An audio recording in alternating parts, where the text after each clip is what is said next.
Hello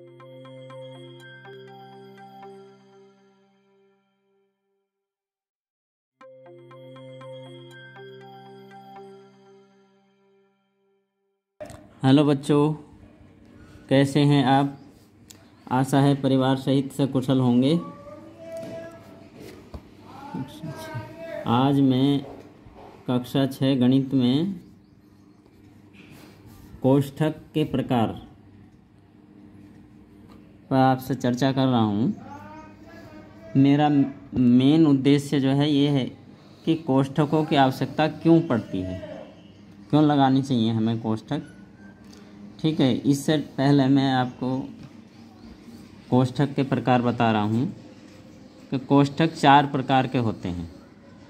पहला है रेखा कोष्ठक, यानी कुछ संख्याओं के ऊपर रेखा खींची हो तो उसे रेखा कोष्ठक कहते हैं। जैसे मान लो, जैसे ये है 10 भाग 2 प्लस 3, तो 2 और 3 के ऊपर ये जो लाइन खींची है इसे रेखा कोष्ठक कहते हैं। यानी हम 2 से सीधे 10 को भाग नहीं करेंगे, पहले क्या करेंगे 2 और 3 को जोड़ लेंगे, और जो जोड़ का आएगा यानी इस कोष्ठक में जितनी संख्या होगी पहले उसकी एक संख्या बनाएंगे, फिर उससे भाग कर लेंगे। ठीक है, तो सबसे पहले हमें कोष्ठक ही हल करना होता है। दूसरा कोष्ठक है छोटा। इसके बाद अगर हमें कोष्ठक की ज़रूरत पड़ती है तो इस तरह, ठीक है, ब्रैकेट, इस तरह ब्रैकेट लगाते हैं, इसे छोटा कोष्ठक कहते हैं। इसके बाद नंबर 3 है मंझला कोष्ठक। अगर हमें इसके बाद भी कोष्ठक की ज़रूरत पड़ती है तो हम फिर एक कोष्ठक और लगाते हैं और इसको कहते हैं मंझला कोष्ठक। ठीक है, और इसके बाद भी ज़रूरत पड़ेगी तो इसे कहते हैं बड़ा कोष्ठक, बड़ा ब्रैकेट। ठीक है, तो हल करने के लिए पहले सबसे अंदर का हल करते हैं, फिर बाहर का करते हैं, उसके बाद वाला, फिर उसके बाद वाला, इस तरह कोष्ठकों को खोलते हैं। तो अब कोष्ठकों की आवश्यकता हमें क्यों पड़ती है, इसको समझने के लिए मैं एक उदाहरण यहाँ लिया हूँ। तो देखिए, एक पेन का मूल्य 10 रुपये है। राजू ने 2 पेन और उसकी बहन रजनी ने 3 पेन खरीदे। दुकानदार के कुल कितने रुपए हुए? यदि राजू ने 100 रुपये दिए तो दुकानदार कितने रुपए लौटाएगा? तो राजू और रजनी दोनों ने अपने अलग अलग तरीके से हिसाब लगाया। तो राजू द्वारा की गई गणना, राजू ने इस तरह हिसाब लगाया कि दोनों यानी पेनों का कुल मूल्य हुआ, 2 पेन हैं, एक 10 रुपये का है तो 2 गुणा 10, प्लस 3 पेन रजनी ने लिए, 3 गुणा 10, तो 10 दूनी 20 और ये प्लस 30 और ये हो गया 50। और दुकानदार को दिए उन्होंने 100 रुपये, तो दुकानदार ने लौटाए 100 माइनस 50 बराबर 50 रुपये।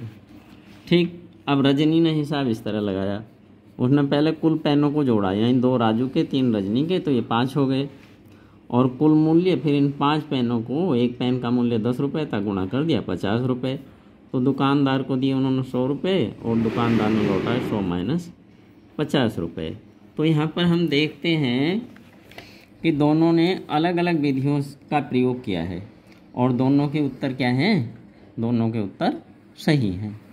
तो अब राजू ने कहा कि तुमने तो इस प्रकार उत्तर प्राप्त किया, यानी तुमने ऐसे हल किया है कि दोनों पेनों को जोड़ दिया और एक पेन के मूल्य से गुणा कर दिया। अब एक पेन के मूल्य से गुणा करा तो 10 या 30 और 2 32 के 32 रुपये हुए, और दुकानदार को जब 100 रुपये दिए थे तो दुकानदार को लौटाने चाहिए 68 रुपये। तो यहाँ पर क्या है कि उत्तर हमारा गलत है। तो इस संदेश है, इस समस्या से बचने के लिए कि हमें कहीं कन्फ्यूजन ना हो, इसलिए हम ब्रैकेटों का प्रयोग करते हैं। तो अगर हम ब्रैकेट का प्रयोग करके इस सवाल को हल करते तो किस तरह लिखेंगे? तो कोष्ठक के प्रयोग से इस प्रकार हल करेंगे कि 100 रुपये दिए दुकानदार को और उन्होंने ये 2 पेन प्लस 3 पेन खरीदे।